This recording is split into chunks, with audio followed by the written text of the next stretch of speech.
بچوں کو اپنے دین و ایمان سکھاؤ، اسلام کی بنیاد کی پہچان سکھاؤ، دنیا کے رنگین میں نہ پڑ جائیں وہ، مکتب میں علماء سے، حافظ سے، امام سے قرآن سکھاؤ۔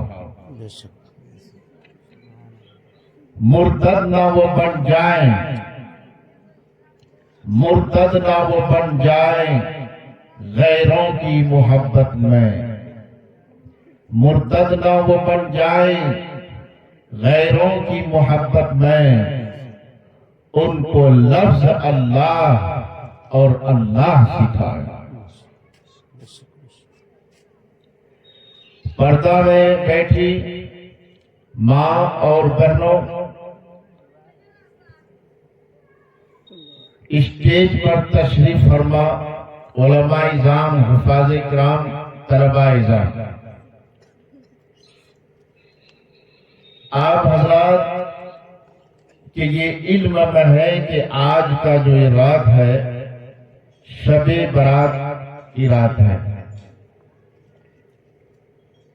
یہ جو رات ہے اس کے بارے میں علماء نے بہت ساری فضائل کتابوں میں لکھ چکے ہیں، اور آپ حضرات کو امام صاحب، محلے کے حفاظ کرام، اسی طرح دعوت و تبلیغ سے جڑے ہوئے ساتھی اس چیز کا جو ہے یقین دن جو ہے آپ کو روشن ناز کراتے رہتے ہیں۔ میرے بھائیوں، اللہ رب العزت نے اس انسان کی حیثیت جو اس دنیا کے اندر یا اس کی وجود اس دنیا کے اندر جو رکھے ہیں وہ علم میں رکھے ہیں۔ اس لیے اللہ رب العزت نے مکمل قرآن کریم کے اندر علم کے بارے میں ایک جگہ نہیں، دو جگہ نہیں، تین جگہ نہیں، 100 جگہ نہیں، بلکہ 783 جگہوں میں اللہ نے علم کے بارے میں لکھا۔ کتنی جگہوں میں؟ 783 مقام ایسے ہیں کہ جس کو اللہ رب العزت نے علم کے بارے میں لکھا، اور فرمایا کہ اللہ رب العزت اس دنیا کو بنانے سے پہلے کئی ہزار سال پہلے علم کو پیدا کیا، پھر زمین، آسمان، پھر انسان کو بنایا۔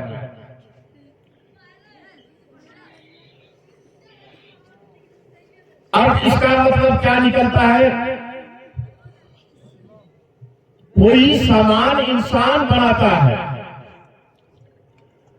تو اس کو بنانے سے پہلے تو ان کا فائدہ اٹھانے والا موجود ہونا چاہیے۔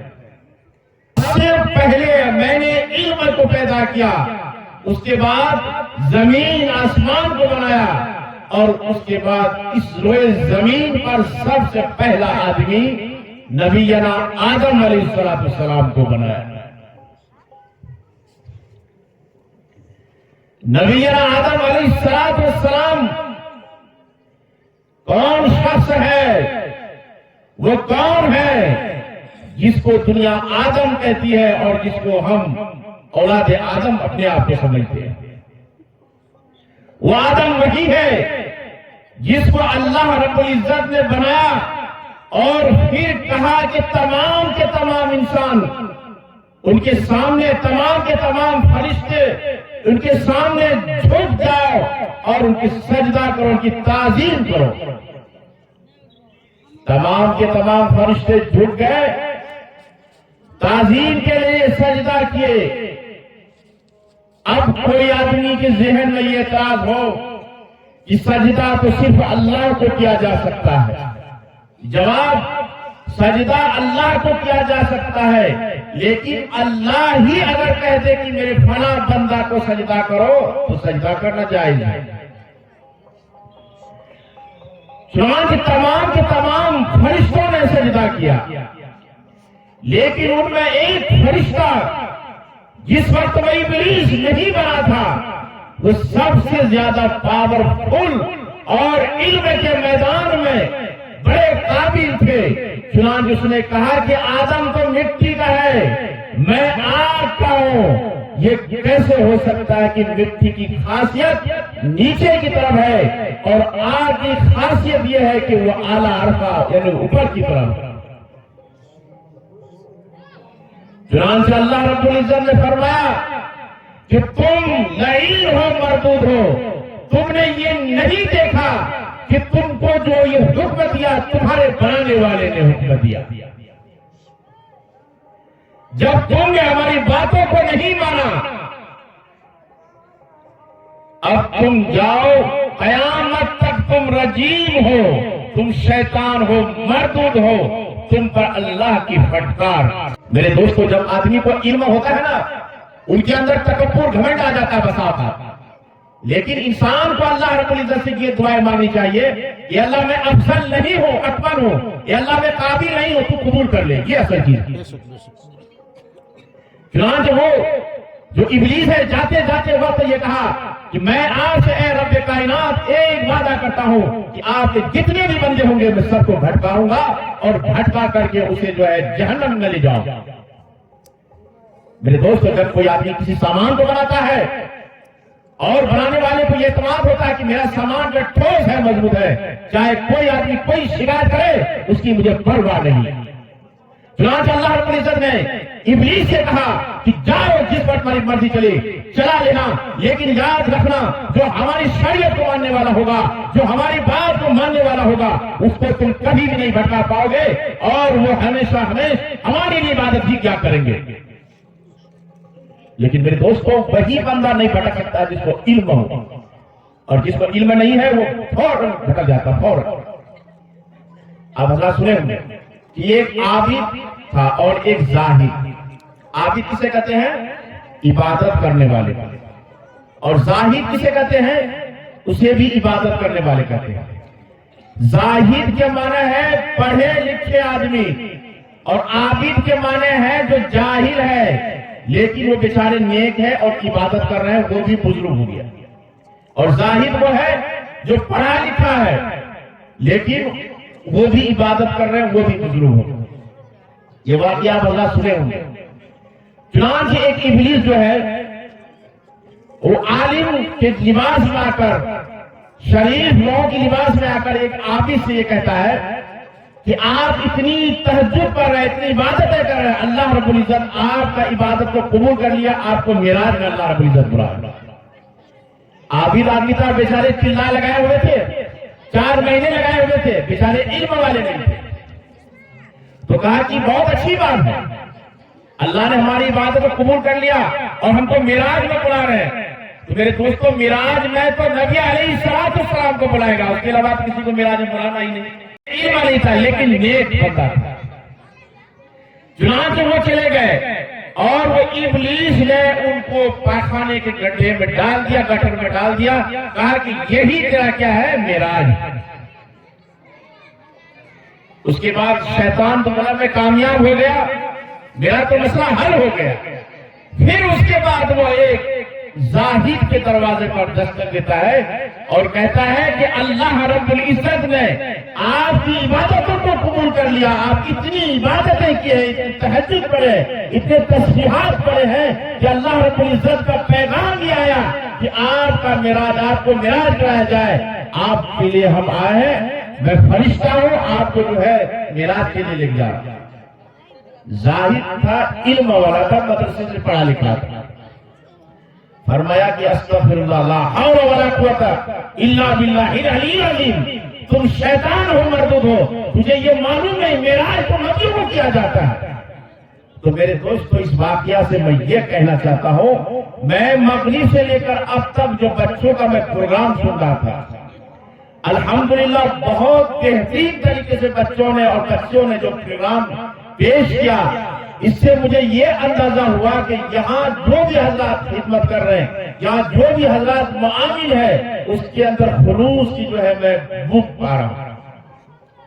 جب بچے قابل ہوتے ہیں تو اساتذہ کی قابلیت کا پتہ چلتا ہے۔ جب بچے اچھے میدان کو کرتے ہیں تو اس سے یہ پتہ چلتا کہ استاد بھی محنت کر رہے ہیں۔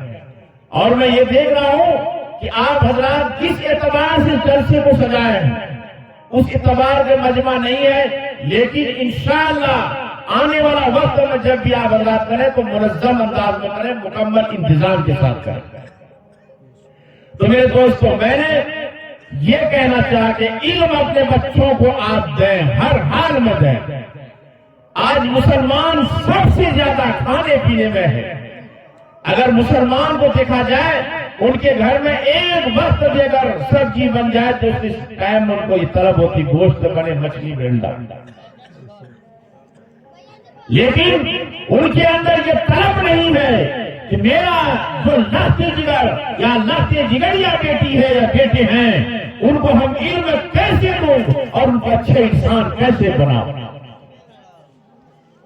میرے دوستو، آپ نے بختیار کاکی رحمت اللہ علیہ کا واقعہ سنا ہوگا۔ خواجہ بختیار کاکی رحمت اللہ علیہ جب ان کا پیدائش ہوتا ہے تو وہ ان کے والدین اور ان کے ماں باپ، والدین کے معنی ماں باپ عربی لفظ ہے، یہ فکر میں ہوتا ہے کہ میں اس بچے کو کیسے علم دوں، اس بچے کو میں کیسے علم دوں۔ شوہر بیوی جو ہے تنہائی میں آ کر مشورہ کر رہے ہیں کہ بچہ اللہ نے دیا ہے، اس کو تو صحیح تربیت دینی ہے اور صحیح علم دینا ہے۔ تو یہ بولے دونوں کہ بچے جب ہمارے اس لائق ہو جائیں تو ہم بچے کو مکتب میں بھیج دیں گے۔ کہاں بھیج دیں گے؟ مکتب میں، تاکہ وہ کیا سیکھے؟ اللہ اور اللہ کے رسول کی باتیں سیکھے۔ چنانچہ میرے دوستو، اس کی ماں مکتب میں بھیج دیا کرتی تھی جب بچہ وہ پڑھنے کے لائق ہو گیا، اور روزانہ ماں اپنے بچے کو یہ سکھاتی تھی کہ بیٹا اللہ ہی ہمیں کھانا دیتا ہے، اللہ ہی ہمیں پانی دیتا ہے، وہی پہناتے ہیں، وہی اڑاتے ہیں، اور تمہارے ابو کو بھی وہ کھلاتے ہیں۔ آج ہماری ماں بہنیں یہاں بیٹھی ہیں، یہاں بیٹیاں ہماری بیٹھی ہیں، میں ان سے یہ کہوں گا کوئی بھی بڑا عالم یا کوئی بڑا عابد یا کوئی بھی بڑا بزرگ بنا ہے تو اس میں عورتوں کی کردار نہیں۔ آج ہماری ماں بہنیں اپنے بچوں کو سلاتی ہے تو موبائل دے کر سلاتی ہے، گانا سنا کر سلاتی ہے۔ آج ہماری ماں بہنیں جو ہے بے پردگی میں ہو کر کے اپنے بچوں کو دودھ پلاتی ہے۔ آج ہماری ماں بہنیں اپنے بچوں کو، اپنے بچیوں کو اگر دودھ پلاتی ہے تو بغیر وضو کی پلاتی ہے اور ان کی صحیح تربیت نہیں کرتی۔ یہی وجہ ہے کہ جب بچے ہمارے بالغ ہو جاتے ہیں، بچے ہمارے ہوشیار ہو جاتے ہیں تو پھر ہماری باتوں کو نہیں مانتے۔ تو میں واقعہ بیان کر رہا تھا خواجہ بختیار کاکی رحمت اللہ علیہ کا۔ خواجہ بختیار کاکی رحمت اللہ علیہ 3 سال کا بچہ ہے، وہ پڑھنے کے لیے مدرسہ جاتا ہے، پڑھنے کے لیے مکتب کو جاتا ہے، مکتب جاتے جاتے وہ ہوشیار ہو جاتا ہے اور ہر دن آ کر ماں سے اللہ اور اللہ کے رسول کی باتیں وہ سناتے ہیں اور سنتے ہیں۔ ایک دن ایسا ہوا کہ ان کے والدہ کو کسی پڑوس میں یا کسی اور جگہ سے دعوت آ گئی کہ آپ کو ہمارے یہاں آنا ہے، کوئی خاص بات تھا۔ وہ بیچاری برقع نکالی، برقع لگائی اپنے بدن پر اور چل پڑی۔ تو جب وہ وہاں گئی تو فوراً یہ یاد آیا کہ میرا بیٹا تو مکتب میں پڑھنے گیا ہے، ابھی جو میرا بچہ آئے گا اسے بھوک لگی ہوگی، اسے کون روٹی دے گی؟ میرے دوستو، وہ ماں اپنے بچوں کی عادت بنائی تھی کہ دینے والی ذات کون ہے؟ اللہ کی۔ اس نے یہ سکھا رکھی تھی پہلے کہ بیٹے نماز پڑھو گے اور اس کے بعد مسلح کے نیچے تجھے روٹی مل جائے گی۔ چنانچہ جب وہ بچہ مکتب سے پڑھ کر حافظ صاحب کے پاس سے پڑھ کر کے گھر لوٹتا ہے تو دیکھتا ہے کہ میری ماں نہیں ہے اور اسے بھوک لگتی ہے۔ فوراً ننھا منا بچہ ہے، اس کی عادت سی بنی ہوئی ہے، فوراً وہ مسلح کو بچھاتا ہے اور وہ ننھا منا بچہ 2 رکعت نماز پڑھ کر کے اللہ سے دعائیں کرتا ہے کہ اللہ تو جانتا ہے کہ آج میری ماں نہیں ہے، آج مجھے بہت بھوک لگی ہے، آج میں مدرسے سے بھی لے گیا ہوں، اے اللہ مجھے روٹی دے دیجئے چنانچہ بچہ میرے دوستوں جب نماز پڑھ کر کے مسلح اٹھاتا ہے تو مسلے کے نیچے سے روٹی مل جاتی ہے، وہ ماں وہاں سے فوراً دوڑتی ہوئی آتی ہے کہ اللہ آج تمہاری محنتیں برباد ہو جائیں گی۔ میں نے بچے کو ہر دن یہ کہا کہ کھانے کے لیے اللہ دیتا ہے، پینے کے لیے اللہ دیتا ہے، ہمیں بھی اللہ کھلاتا۔ آج تو میں بچوں کے لیے کچھ رکھا بھی نہیں بنا کر کے۔ چنانچہ جب وہ ماں گھر پہنچتی ہے تو دیکھتا ہے کہ ننھا سا بچہ وہ ایک طرف سویا ہوا ہے، ماں آتی ہے فوراً پیار سے اسے بوسہ دیتی ہے۔ بوسہ دینے کے بعد پہلے وہ کھانا بناتی ہے، کھانا بنا کر وہ کسی محفوظ جگہ پر دیتی ہے جہاں بچے کو کہتا ہے کہ الماری میں کھانا یہاں وہاں کو مل جائے۔ جب وہ کھانا بنا کر اپنے بچوں کو پیار سے اٹھاتی ہے اور کہتا ہے میرے لفظ جگر سے یہ بھوک بہت تیز لگی ہوگی، بیٹا اٹھ جا اور کھانا کھا۔ میرے دوستوں بچہ کہتا کہ امی جان آج میں نے ایسی روٹی کھائی ہے اس سے پہلے زندگی میں کبھی بھی نہیں کھائی تھی، اتنی ذائقے دار روٹی آج تک تو نے مجھے نہیں کھلائی تھی، یہ واقعہ کی بات۔ آج میری ماں بہنوں مرد حضرات مساجدوں کے اندر جلسوں کے اندر دین کی باتیں سنتے ہیں، لیکن میری ماں بہنوں اگر تم کنٹرول ہو جاؤ تو سارا معاملہ کنٹرول ہو جائے گا۔ آج ہماری بچیاں اسکول جاتی ہے تو غیروں کے گود میں بیٹھ جاتی ہے۔ آج کیا وجہ ہے کہ غیر کی بچیاں مسلمان لڑکوں کے گود میں کیوں نہیں بیٹھتی؟ بے شک صحیح بات۔ آج اس لیے نہیں بیٹھتی ہے اس کو اپنے دین کا پرواہ ہے، اور مسلمان بچیوں کو اپنے دین کا پرواہ نہیں ہے، مسلمان عورتوں کو اپنے دین کی پرواہ نہیں ہے، غیروں کو اپنے دین اور اپنے مذہب کا پرواہ اور ہونا بھی چاہیے۔ آج کس کو آپ مجرم کہیے؟ دیکھیں تو کسے دیکھیں نفرت کی نگاہوں سے، دیکھیں تو کسے دیکھیں نفرت کی نگاہوں سے۔ آنسو بھی ہمارے ہیں، دامن بھی ہمارے ہیں۔ آج ہم دوسروں کو کہتے ہیں کہ آپ اپنے آپ کو پردے میں رکھیے، آج ہماری بہنیں ہماری بیٹیاں برقع بھی پردہ کے لیے پہنتی نہیں ہے، نمائش کے لیے پہنتی ہیں۔ آج ہمارے معاشرے میں اس طرح کے برقعے آ گئے ہیں کہ وہ کرتا پاجامہ میں جو سمپل پردے میں رہتی ہے برقع سے وہ باہر ہو جاتی پہننے کے بعد، کمر کے حصے رکھتے ہیں جس میں کی نمائش ہوتی ہے۔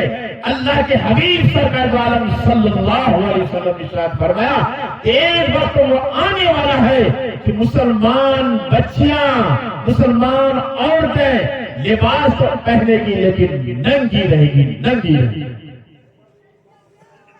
آج وہی دور چل رہا ہے اور وہی وقت ہے۔ میری ماں بہنوں آپ سدھر جائیں، آپ اپنے نظام کو کنٹرول کریں۔ اسی طرح میں دوستوں موبائل فون فائدے کی بھی چیز ہے اور نقصان کی بھی چیز ہے۔ موبائل کا نظام یہ ہے کہ ہر گھر میں جتنے بھی گارجن ہے، بھائی ہے تو گھر کا گارجن ہے، باپ ہے تو گھر کا گارجن ہے، ماں ہے تو گھر کی گارجن ہے۔ ہمارے گھروں میں جو موبائل ہوتا ہے ہم لوگ آپس میں مشورہ کر لیں کہ یہ جو موبائل گھر میں ہے کوئی فون نہیں اٹھائے گا، اپنے ممبر میں مشورہ کر لیں، اپنے گھر میں جتنے لوگ مشورہ کر لیں کہ فون آپ ہی اٹھائے گا، طے کر لیں۔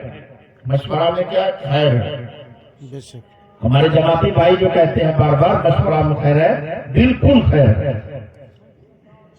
گھر میں اگر 10 افراد ہے، 4 افراد ہے، 5 افراد ہے تو مشورہ کر لیں کہ موبائل جو گھر میں ہے کسی کا بھی فون آئے گا تم کو نہیں اٹھانا، جس کو میں نے فکس کیا وہی اٹھائے گا۔ آدھے سے زیادہ جو ہے نظام کنٹرول یہی ہو جائے گا۔ آج ہمارے گھروں میں یہ نظام نہیں ہے۔ اسی طرح میرے دوستوں رات لمبی ہو گئی، ہماری بچیاں اسکول میں پڑھنے کے لیے جائیں یا مدرسے میں پڑھنے کے لیے جائے یا کہیں بھی پڑھنے کے لیے جائے تو جائے، لیکن اس کا ٹائم کیا ہے، آنے کی ٹائم کیا ہے، اور لیٹ سیٹ بھی آئے گی تو کیا دیر میں پہنچے گی۔ ان چیزوں کو چاہیے کہ گارجن اپنے ذہن میں کیا کر لیں،